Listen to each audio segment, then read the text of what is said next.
Today, we're diving into the life of one of the most talked about conservative voices of recent times, Matt Walsh. From his beginnings and family background to his education and the path that led him to where he is today, let's take a deep dive into Matt Walsh's life and career.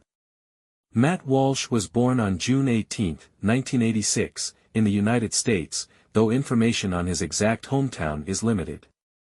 From an early age, Walsh's upbringing was influenced by his family's conservative values. His parents, while private figures, are known to have played a significant role in shaping his views, which would later define his public persona.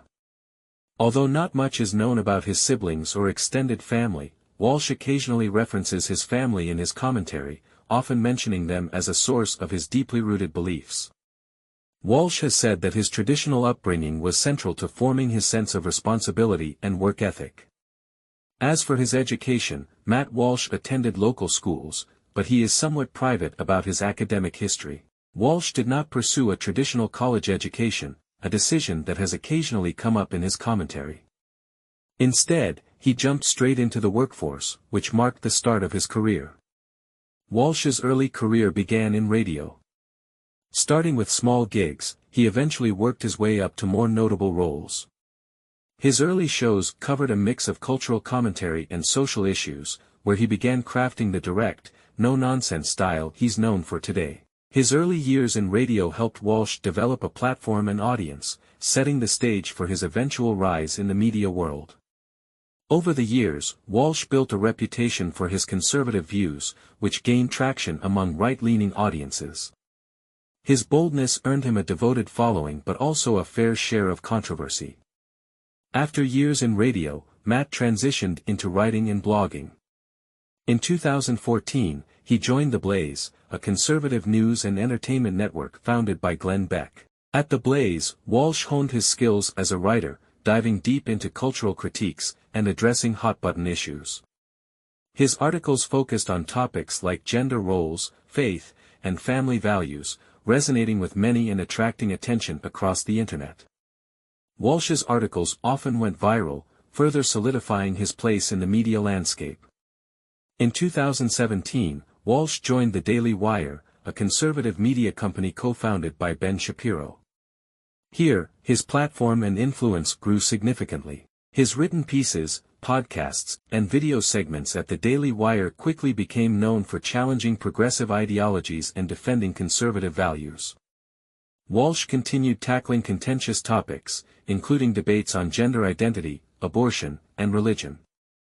His take-no-prisoners style resonated with a growing audience, but it also sparked criticism and pushback from who disagreed with his views. One of Walsh's most controversial projects was his 2022 documentary What is a Woman? Produced by the Daily Wire. In the film, he examines the complexities of gender identity and interviews people with a range of perspectives. While the documentary gained praise from his supporters, it also drew some criticism. The documentary brought Walsh international attention and made him a focal point in the culture war discussions. After the movie, Walsh has remained vocal about his beliefs, often using his platform to continue discussing these sensitive topics. In 2024 he released Am I Racist? The film is a Borat-style comedy in which Matt Walsh puts on a disguise and tells subjects he's documenting his anti-racist journey in a movie.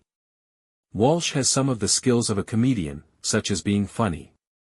He does land some solid jokes. Walsh got people to sign a petition to rename the George Washington Monument the George Floyd Monument. He interviews a woman who sued Sesame Place for racial discrimination. Walsh does gain access to the prominent DE experts he hopes will embarrass themselves, and they largely comply.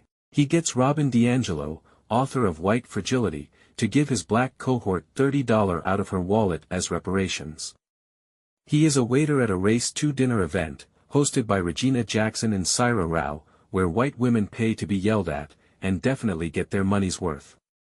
He also succeeds at making DEI instructors seem grifters. DiAngelo got a $15,000 fee for being in the documentary, the Sesame Place mom took $50,000, the Race 2 dinner hosts got $5,000. Walsh even gets people to pay to attend a DEI seminar he puts on, the Do the Work. Workshop, which concludes with him handing out whips so attendees can self-flagellate. "I was surprised how funny it was," said Lyon. A Borat fan, she thought Walsh nailed the undercover bits. "The narcissism was amazing to watch," she said about the many DEI instructors who bragged about their superior sensitivity to racial issues. Outside of his work, Matt Walsh is a family man.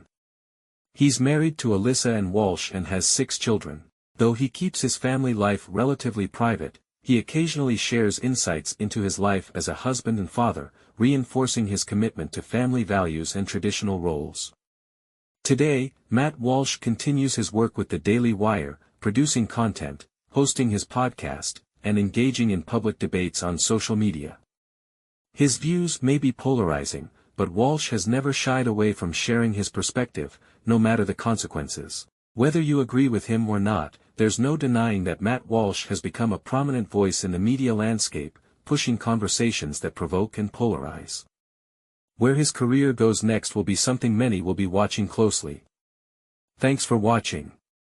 If you enjoyed this deep dive into Matt Walsh's life, be sure to subscribe for more profiles on public figures making waves in today's world. Let us know your thoughts on Matt Walsh in the comments below, and don't forget to hit that like button if you enjoyed this video. See you next time.